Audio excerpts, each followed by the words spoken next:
when people look at Instagram and they look in magazines, I don't want people to feel the way I did growing up, where I felt not good enough the way I was. I mean, I definitely went through the whole thing where I starved myself and changed things about myself to look like that. And so my whole goal with Live Tinted is to just let people be themselves and make that a place that's like celebrated, you know? Yeah. And I think the biggest thing we say about Live Tinted is that we're a multicultural community, because if I were to just make this a brown girl brand, like everyone was expecting me to do, how is that really creating progress in the space, right? Like for us to really be integrated into the larger world and make this a truly inclusive brand, we have to be speaking to every ethnicity. Totally. We have to be talking to each other. And I think the biggest thing I spent the past year before we launched this product for Live Tinted was educating people on different cultures, different backgrounds, because I feel like the more you learn about other people's cultures, the more you're able to, I guess, like understand each other. You know, like when I think about, for example, we talked about like facial hair, which is something a lot of women have. I hope someone out there can relate with me and it's not just me. But when we spoke about it, all these women from all different backgrounds felt like they were chiming in. A Latina woman would chime in, Middle Eastern, and all these things. And I was like, wow, this community is so much bigger than I even expected it to be. And it all organically happened, which is the most beautiful thing, right? Like, I think when people try to force something, you feel it, other people feel it, and it just naturally happens. I mean, I just think that's the best way to do everything in business and in life. I love it. Yeah. Yeah, 100%. And I'm so glad that you've built something community first. Yeah. And I remember one of my mentors in business would always say, like, build community first, commerce second, like always. And he used to say it, and I was like, oh, that sounds good. Like, that sounds cool. Yeah. And, like, you know, that's one of those statements. But it was like, it's so true. It is. Because not only is a community, that's not just smart or strategic. Actually, what it is it's real. Because when you deeply get to know people's stories, your heart expands, your vision expands, right? Like you don't become someone who's just trying to sell something anymore because you have a community first. See, if you start with commerce, you're basically thinking, are we hitting our numbers? Are we selling stuff? Is stuff being shipped, right? That's what you're thinking about. Yep. When you start with community first, like you have, you start hearing people's stories. You start hearing people's backgrounds. You hear about people's challenges. And then your brand becomes full of compassion and empathy and love and care, as opposed to being about numbers and stats and analytics. Even when you say that, it makes my heart just feel so good, because I had so many tough times this past year. It was so many lows of thinking and, again, doubting yourself. Like it was a complete shift, right? Like and for me, I never dreamt of being a beauty influencer, but I always dreamt of this beauty brand happening. So the pressure was 10x. And I felt like, oh my God, this is what I wanted since I was 16. It's happening and you have to do it right. But I had to get out of my own head and go back to the same scrappy mentality I had when I first started that YouTube video using my iPhone. Is you just have to start. You just have to start. And I'll tell you, during those low times, it was literally this community that got me through it, because I would read their comments and they'd be like, keep going. Thank you so much. You're changing my life. You're making me feel beautiful with who I am. And when you see those comments, literally when you're working at 1 a.m. and you're sitting there on your laptop and it's a Saturday night, that is the energy you need to say, this is why you're doing something. And absolutely. I think that purpose-driven aspect of not just a beauty brand, just building a business it equals longevity. 100%. Because we're human. There's a real emotion that goes into it. And I think at least for me personally, and I don't know, this could be one of my weaknesses as a CEO, but I feel like I have empathy in building this business, and it sometimes is not a good thing, but it's who I am. And I don't know if that'll go away, but I can't help but care. Yeah. And it's tough, right? Because when you're a beauty personality, I'm allowed to just be that girl. But when you're running a business, you sometimes have to shift that hat and be okay, let's think about this. What's going to be right for them and this and that. It's a weird balance of all of these things. Yeah. This is a therapy session all of a sudden, but I'm into it. I'm man, it's a lot. Yeah, no, it is a lot. And that's what I think is so beautiful when I'm doing the podcast and I'm speaking to someone like yourself. It's you've just had so many transitions in life. And transitions are the hardest. Yeah. And that's why most people never have them. And that's why most people live the same day over and over and over again and call it a life, because transitions are so hard. Yeah. Tell me about the doubts that came in your mind and how you overcame them before you got to building Live Tinted. What were the doubts? What were the challenges? And what got you through? So we already know the community got you through. 100%. And I love that, because that to me is to me, that's a successful entrepreneur. Like that, to me, that's a successful business person. It's someone who's living for their community and their why is so strong. But what else? What were the doubts that came up and how were you able to strategically or internally start overcoming them? I think I had to tell myself, you have to sometimes give up the good to get to the great. You know, like I actually like remember writing that out and like writing out like things were just going in sort of like a hamster wheel as an influencer, right? Like there was deals coming in and beyond the deals, again, like I felt like there was everything I wanted to achieve out of being a beauty influencer, you know, that had happened, but it's comfortable. I had like a routine with it. I was, you know, in a flow of it and I was growing on like my business with it and all these things. And it's really scary to go from that to, well, like I've had this dream, blah, blah, blah, blah, blah, blah, blah. Okay, so I would say for me, my biggest thing was that I knew that to build a company, I would need people. And so me taking this calculated risk also impacted other people's lives. That's a really scary thing. And I think for me, it was like, again, the same way when I was working at that company and while working there, I started my YouTube channel, right? So while I was an influencer, I started Live Tinted. And that's the way that I've always built my career is like, do a little test. It's almost like, you know, like just test it out, see how it goes. And that's how we launched Live Tinted as like with the hashtag. I literally just put on my Instagram story. This is how scrappy I did it. I thought I was going to do this whole plan and like make this beautiful grid on Instagram, right?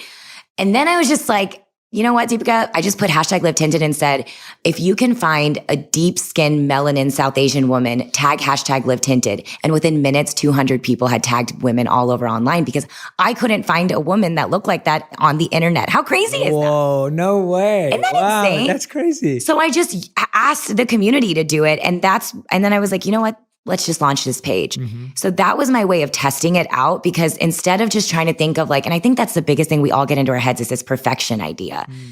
And the second I stopped thinking about that or caring about it, we just launched the page and it just started to organically grow. So instead of like placing that big order for that beauty product and right away saying I needed to start this beauty product, I started an Instagram page. Yeah. And I just started a hashtag and, you know, thousands and thousands and thousands of people have been using the hashtag as a way to identify themselves and tell their personal story about their identity and their culture and where they come from. And that to me helped me shape what product and what I wanted to launch from a business side. Yeah. But in the beginning, it was just about trying something out.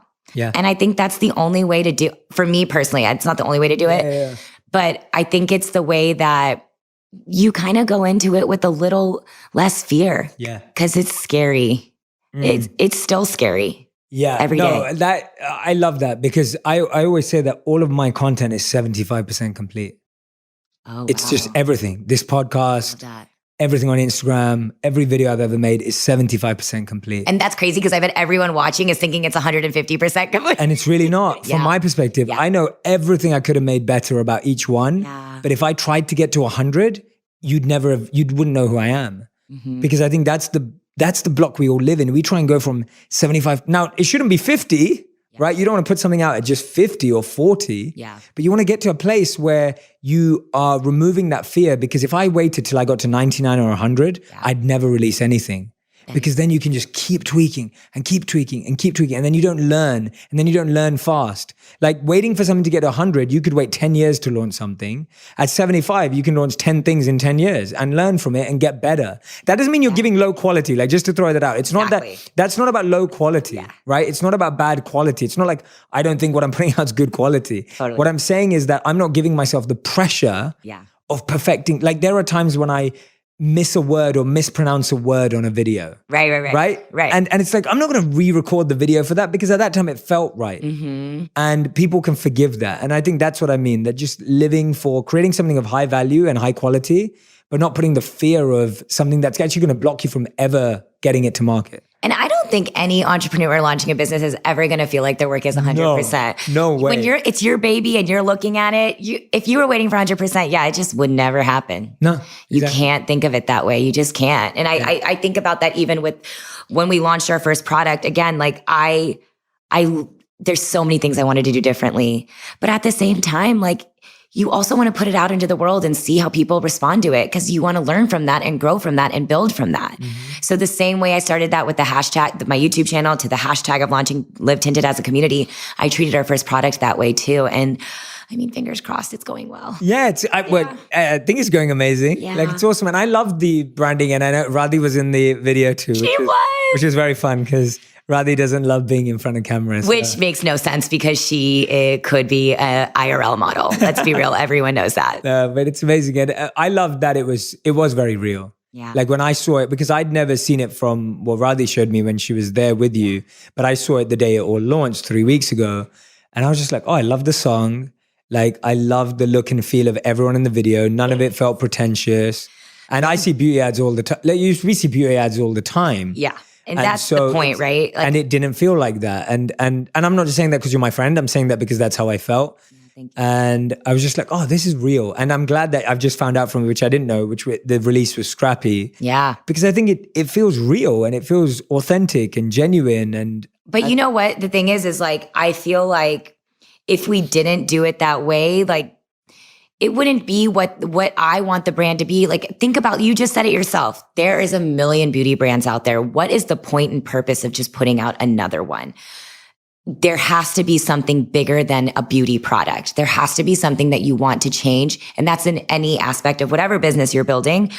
What drives me and keeps me going is thinking like, we are actually making momentum in this industry to make it so literally, it's not an option to not feature only one type of person in a campaign. It's not an option anymore. You have to make it so you're being truly inclusive. And I think that's what excites me more than anything, is that girls see themselves with quote unquote flaws, which to me are really just like the best parts about people. And I think the more that we share people's stories and give people voices, these are all women. That's why I think we've been able to grow at the rate that we have, is these are all women who have been dying to finally be heard and get their voices heard. And I think, I can't tell you how many investors, how many mentors all told me that I was crazy to want to launch it this way. I mean, so many. And I think that's one of those things that you should get advice from other people in your lives, of course, that you trust. But at the end of the day, it's your vision and your gut feeling that has to make the final call. Oh, that's so true. Has to. So true. And it's funny how that gut and intuition kind of gets quieter and quieter as things get bigger and bigger. It's so hard. Like, it's almost like as things get bigger, you almost feel like, oh, I don't know how to do this, so I've got to listen to someone else. I used to go to like 5 or 6 different people, and they all had different opinions. And then that just added voices and noises into your own head. And it actually, to be honest, even during the building process, there was certain people's advice I took that was so different from what I wanted. So different. I am so glad that before we executed and launched, I had like a mentor snap me and say, where's the Deepica in this brand? And what she meant by the Deepica is that where is the bubbly personality, the fun, the vibrancy, the girl that people have been following for 3 years who now wanted to launch something bigger than herself. It's so easy to lose yourself. And that's what happened with all the voices and noises in my head. And I think when I had that person, thank God, like snap that into my brain, I just remembered, wow, I want this to be a brand that's about happiness and people to feel like just like positive and good, because the beauty space can be really isolating. It just can. And I think, just the media in general can be isolating. If I can do one thing with this beauty brand and it's make one person out there, and I feel like you must feel the same way. If I can make one person out there feel like they can be exactly who they are and feel good about that, then like I'm doing what I want to do. I really feel that way. It's really not about the beauty product. And I think that's the best part about building this business. I love that. It really is. I love that. Tell me a bit about the biggest things you think you have to think about for someone who's thinking of starting a business. What if you had to say there were 3 things that I know have been really important to launch this business well? What have been those 3 big things? Apart from the obvious things like getting funding or whatever, but just 3 key core principles that you think have made a huge difference to a successful launch. The first thing that comes to mind is cutting out the noise. There's a lot of things that I used to do that I don't do anymore. And that includes people in my life that I now recognize. And this is why I basically live at this home, is because I'm telling you, if there is even an inkling in you that somebody is negative energy, they're negative energy. And you need to cut that person out of your life yesterday. And I've always been the girl that had a million best friends. And like, I love being around people. Like I said, I'm an extrovert and I thrive on other people's energy. But the wrong energy can take you way down the wrong place. So I would say the first thing is cut out the noise, and whatever that means in your own way, like the people, the distractions, the habits. I don't go out like I used to go out. I hang out with my family more than I ever have. And my close friends, I've really dwindled it down to a core group of people. And you have to. There's not enough. Time is so finite that I would say the first thing is cut out the noise. The other thing I would say is, I think the whole being scrappy thing is something to emphasize. Like, I would say like the whole making a business plan thing, I personally don't believe in that, because to me, my experience the past 10 years, I think is a business plan. Like, I don't think you have to put pen to paper in that sense of like, I was always taught that. Like, I was like in undergrad, I was a business major, and it was like, create this like formalized business plan, blah, blah, blah, blah, blah. I think that that's just like, there's a difference between brainstorming and doing like a whole like whiteboard situation versus like anything of that like fanciness. Yeah. Be scrappy. Just put things out there, see feelers, do tests and see what happens with that, So I would say, cut the noise and be scrappy. And maybe I would say like support system, which kind of goes into like cutting the noise. But I can't emphasize that enough, because, and that for me, it was my community. But whatever a support system is to you, it is so crucial, because whatever you see online, don't believe it. It is the toughest journey you'll ever go on, but it's the most rewarding journey you'll ever go on. And it is so worth it. Yeah. But I wouldn't have gotten through it if it wasn't for my support system. I still, every day. Yeah. Every day. Yeah, I was going to touch on that, because I know we talk a lot about like the psychological impact of like starting a business, growing a brand, whatever it is. It's hard work. And a lot of people burn out.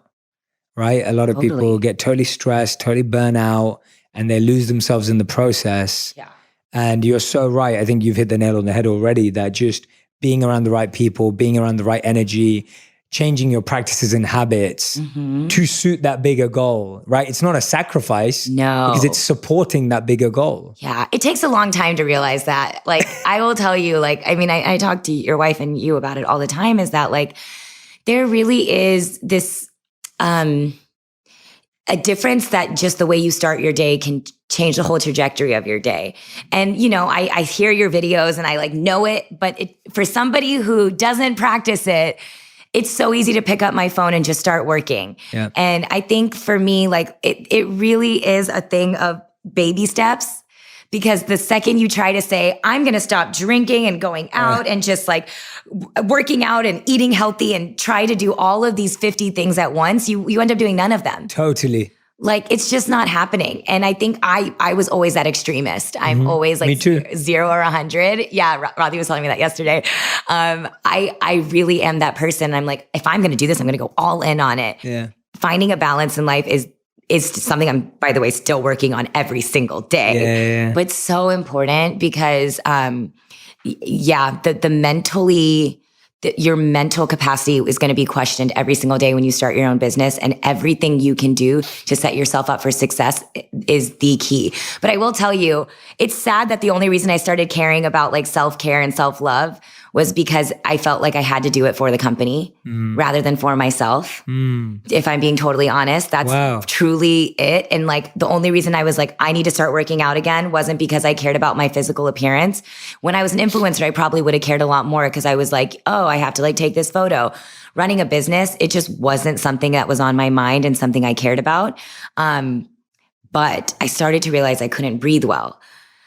I took like huge gasps of air, and I had vocal issues and all of these things happening. And I was like, wow, Deepica, like if you want this business is only going to be as strong as you are helping run it. And that's what kickstarted me to start caring, which is quite frankly sad. Like self-care should not be something that you look at and think about as an afterthought or something you're doing to support another aspect of your life. Wow. But that's it's the really reality powerful. Is how I felt. I think that's how all of us are. I think we all start taking care of ourselves when we're hit with an external challenge or pain. We're so bad at that. Like we're so bad at taking care of something while it's here, while it's there. You know, we're waiting for something to go wrong or some big alarm bell to sound. And I don't think that's you. I think that's all of us, me included. Yeah. And I think all we can take that as is now that you've recognized that, you're now moving it back to, actually, I'm not going to do this just for Live Tinted. I'm going to do this for me. And that helps Live Tinted because Live Tinted is a part of me. I think self-awareness is the biggest thing that I've now, I feel like because I recognize that, like you just said, I'm like, you know what? That's step one. And I took that step one. So don't be so hard on yourself, Deepica. Like, it's hard to not though. It's this feeling of, you feel selfish doing self-care, but quite frankly, that's just not how it works. Totally. It's a part of sustaining yourself. Yes. And it can't be looked at that way. And, you know, even for social media, like I felt like I could never show myself getting a massage or going to, it's two ways. It's like at the other side of it, it's like, I also just want to turn off. Yes. And I need to give myself that moment to turn off. And now I've learned a tip I give myself. And I think this is important for everybody, even if you're not doing a career in the social media sphere, I still think giving a day off is just so important. 100%. I give myself a Saturday. So on Saturdays, I never feel like I have to do anything online. Amazing. It's just like the world is not going to end. No. It's definitely not. It's definitely not. And I think we forget, like, I remember this was before I really had my exponential growth on social. So it was December 2017. So you were at like 1 million instead of 10 billion? Yes. Got it. Okay. But I was there and it was December 2017. And I remember I took the whole month off to be creative in the sense of I didn't put anything out.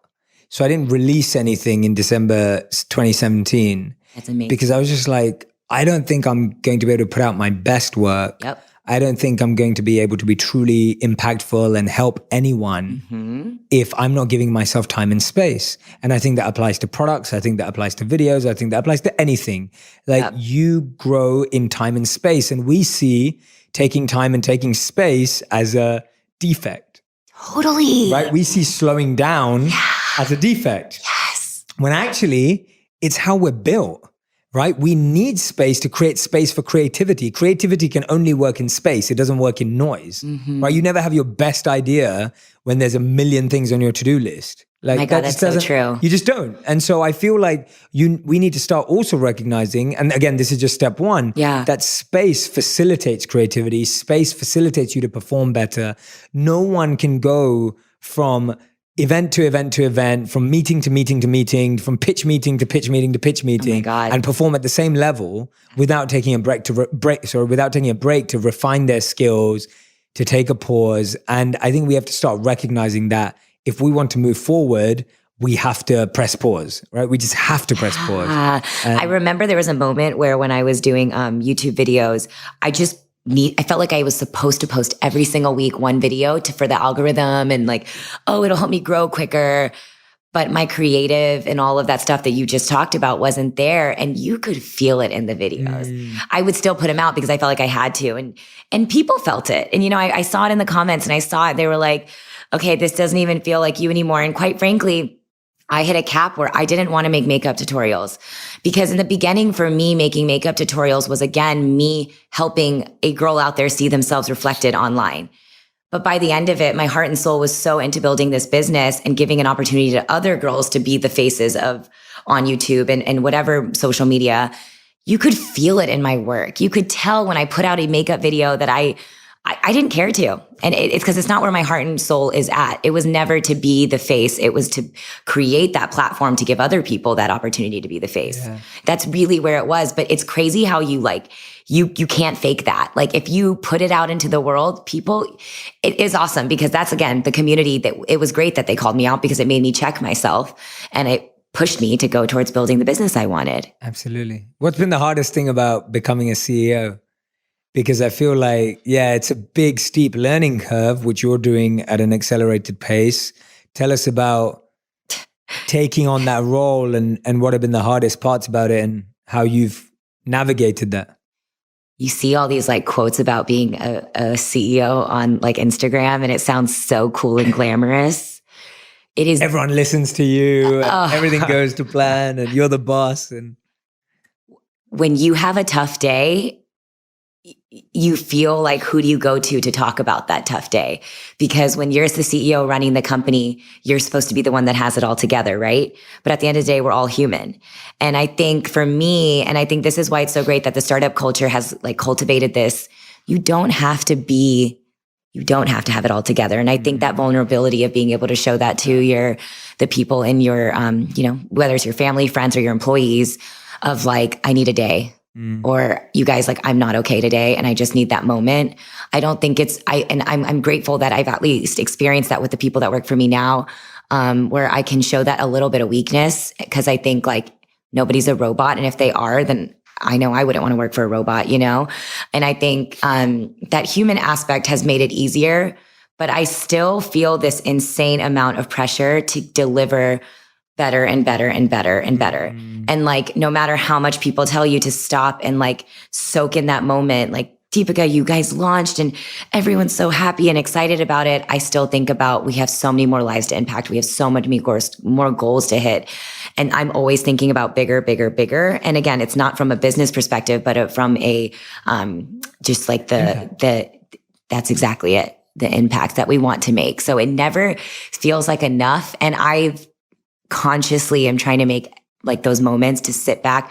And usually it means going home to my family, who really just, they're so proud of me, but they also know, like, when I'm home, I don't want to talk about my job. Yeah. I just need to, like, a day to like myself. And I think that's so important because I don't feel like I can shut off except for that one day. And so I think like being a CEO I think it's so important people recognize that responsibility is heavy and it's massive. And the fact that, and I said this earlier, but it's so true, the fact that any decision I make not only impacts my life, but in fact impacts other people's lives is so much heavier to like hold on your heart. Because even though, like, if I make a mistake and I have to deal with the consequences, that's one thing. But if I make a business decision and we hire somebody, but then recognize that the business doesn't need it anymore and I have to fire that person, that's their livelihood at stake. So I think it's really important that if you decide to start a business, you really recognize those things that I was saying earlier about having that emotional support. You really cut out the noise and you really just make time to think about what it is that you want to be as a leader. Because I really did have that moment. And I was like, and that's why I was saying earlier, I was like, I feel like I'm allowed to just be myself and show my weakness. And hopefully the people that work for me see that as something where I'm kind of just like letting them recognize that like this business is more than just a business. There's something behind it that matters to me more. And that's why I get emotional. That's why I care. And that's just the way I want Live Tinted to be run. I'm not saying, that's for every business, but for me, if it didn't have something bigger to it, I wouldn't want to be a part of it personally. I love that. It's awesome having you on the podcast because it's so much about purpose. And I really feel when I'm listening to you that it's a purposeful brand. Yeah. It's a purposeful movement. You're a purposeful person. Like you're living on purpose, and it's totally. And I think that that's the difference between what wins and what doesn't, and what's also fulfilling and what's not. Yeah, because I think that a lot of things can win in life and succeed, but they may not fill you up with meaning and happiness because it's not linked to purpose. I think you and I have both met people where we've met that they have what externally looks like everything. Everything that you think somebody wants, and they still feel empty inside. And for me, when it's all said and done, when I think about what footprint I want to leave on like the world and what I want to do. And this is, I've had so many people say to me, like, it's a beauty brand. You're in the beauty industry. What I literally have investors, they're like, but it's makeup. Yeah. And that's when I walk out of the room and know that they're not the right partner for me, because it's not makeup. It's about making people feel good about themselves and who they are, and giving them that confidence to walk out the door and feel like they are complete. I love that. And I don't think that, for me, again, this is just having that like footprint and leaving that footprint. I think everybody wants to figure out what their version of that is. And that's when you feel fulfilled inside. And it's don't get me wrong. I mean, listen, like, I'm not going to sit here and preach this whole thing of like, I worked hard. I am working hard and I do work hard and I feel proud and I have goals. Like, I want to one day buy my dad. Like, he got me, I think back to this. And like, when I was 16 years old, my father drove a Toyota Camry. He was working overnight shift after overnight shift. And, you know, in a family of doctors, he's the only one that's not a doctor. He's a lab tech. And now that I understand money and the financial responsibility that he had on just that salary supporting our entire family, it blows my mind because I was a brat. I wanted that Abercrombie and Fitch shirt. I wanted that blah, blah, blah. And I now realize how much we couldn't afford it. Yeah. But he never let me realize that as a kid. He gave me everything I ever wanted, everything I ever wanted. And, you know, I used to have this guilt, this like heavy guilt about it. Like, why was I that girl? I was such a brat. And now instead of feeling that guilt, I just think about how I can pay it forward to them, but to other people and hopefully one day my kids. I mean, it's just one of those things. And I think that's why I'm so proud of the culture and the background I came from and wanting that to be a part of the Live Tinted brand, because I used to not be proud of it. And it's so silly because that is the dopest part of who people are. It's that, absolutely, that identity. Yeah. But there is something about that South Asian community that doesn't have it. I know. And so I'm really glad that people like yourself and you are representing that so incredibly well and with grace. And I think that's very important. I think representation is never a matter of ego or competition. It's a matter of grace. Yeah. And like accepting and valuing others and recognizing everyone's value, everyone's beauty, and that's what you've done with the brand, which is just unbelievable to see. So thank you for doing it. Is there anything that I didn't ask you about that you wish I did? No. I always ask that because I always want to make sure that you got to embody the message you wanted to share. No, I mean, honestly, like, I feel like it's just having a vulnerable conversation. I feel like we did. Good. So we do end every podcast with a final 5. So oh my God. Okay. The rapid fire, quick fire. Are they the same 5? No. Okay, that would make it really easy. No. Because I've heard a lot of I know, they're not the same 5. Okay, so this is yours. Oh my God, okay. Okay, your final 5 starts now. Ideally, you want one word or one sentence answers. Okay. Right? One word or one sentence. Okay. Okay, so first question. Can Robbie come and sit next to me? I'm scared. No, okay, no. Bye. What is your one beauty product you can't live without? Hue Stick, Live Tinted. Okay, good. That's very good. You know. Number 2.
What's your biggest piece of advice for someone wanting to? Oh, no. I'm going to change that one because I asked you that earlier. What are the 3 biggest pillars of what Live Tinted stands for? Inclusivity, acceptance, and happiness. Okay. Question 3. What's one step in your morning routine that you will never skip? Now it's breathing. Nice. And I think a large part because of you in my life. I actually take a minute to breathe. Trust me, I've had to work on that myself. Yeah. Like that's like, I think that's something you have to do forever. Yep. It's like drinking water, right? It's tough. You can't. Absolutely. Okay. Number 4, when you're having a bad day, what do you do to make yourself feel better? What do I do? I'm working on that now actively. Hang out or be around somebody I love. Okay. Awesome. That was not a word. That's fine. That's one Rodney, sentence. just kidding. That's one sentence. Okay. That's one sentence. Okay. That's one sentence. And number 5, what would you want to be remembered by? I want to make an impact, and I want in whatever way that means. And I want if the legacy of Live Tinted is that we've somehow evolved the beauty industry to be more inclusive, I feel like we've done our purpose. I love that. Thank you so much, Deepica. Thanks for having me. It's so awesome having you on the podcast. We got to hang out. Yeah, this is great. We actually got to hang out. But if you don't already follow Deepica, please go and find her on YouTube and Instagram. Of course, go and follow Live Tinted as well on Instagram. Yeah. Anywhere else? Yeah, go to our site. Go to the site, livetinted.com. Yeah. Yes, no, say it. Yeah, It's fine. livetinted.com. Yeah. Yeah, livetinted.com. I'm sure there's so many of you out there that are listening or watching right now who are thinking, I need this makeup in my life. And more than that, again, like I didn't say this as one of the 3 words, Yeah. but I should have. It's community. And it's like you really can learn and see other people in this community and see what products they love. It's not just about our products. We have a whole platform for other people to see other people's products, because I think that education is it's important and fun. yeah, well, one of the biggest reasons I wanted to do this with you now, Deepica, is because I want to have the same conversation with you every year as you go and build this brand. Yeah, that would be interesting. I love seeing my friends like yourself just start incredible ventures with so much purpose. And I feel so grateful that the community of friends we have here is so purposeful. Amazing. And so deep. Yeah. And I just want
us all to support each other. And I think it's so important. Like, I want to look back on this conversation 10 years, 20 years from now. Gosh, it's going to be crazy, right? Yeah. And for all of us to just be like, oh my God, do you remember when we were just trying to do that and you were starting this company and I was doing this. And I want to have that. And that's why I'm saying that start supporting your friends right now. Yeah. Like wherever you are in the whole same space. Agreed. Just start supporting your friends because there is room for everyone. Collaborating is way stronger than competing. Totally. And thank you so much for being an amazing guest. Thanks. I genuinely hope anyone who's listened or watched this is going to go back, make a ton of notes. And I hope that you're going to go and find out how you can actually apply some of these principles. I think Deepica has set out so many great gems, like so many great moments of great advice that I think that are going to help you. So if you're in the process of building your startup, if you're in the process of building your side hustle, like if that's where you're at, listen to this podcast again and take in, what do I do right now? Where do I go from here? Don't worry about the big dream. This is a 10-year dream in the making, right? It's not about starting the brand tomorrow. And there's still 10 years and 20 years to go, you know? Totally. And it's not about starting the brand tomorrow. It's not about building the product you wanted forever tomorrow. It's about doing each part, each step of the way. That's what this story is all about. It's each step of the way. Every step has its use, has its purpose. And that's going to help you build an amazing, amazing life, career, and most important, impact. So thank you, Deepica. Thank you so much. Thanks. Loved having you on the show.